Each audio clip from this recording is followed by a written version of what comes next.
কিছু মানুষ আপনাকে পছন্দ করে না।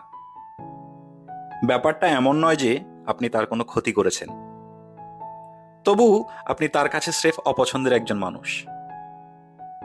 দেখবেন আপনার হাঁটা চলা কথাবার্তা অনেকের কাছেই ভালো লাগবে না। কেউ হয়তো আপনাকে অপছন্দ করে কারণ আপনি তার চেয়ে ভালো কোনো কাজ জানেন, অথবা আপনি জনপ্রিয়। আপনাকে লোক পছন্দ করে, সেটাও অপছন্দনীয় হওয়ার একটা কারণ হতে পারে। আপনার চুল তার চেয়ে সামান্য ছোট অথবা বড়, আপনার গায়ের রং তার চেয়ে খানিকটা উজ্জ্বল অথবা অনুজ্জ্বল, এমনটাও কারণ হতে পারে।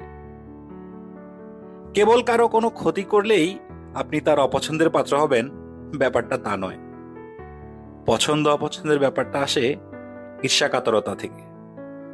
মানুষের সহজাত চরিত্রেই এ অনুভূতির প্রভাব আছে।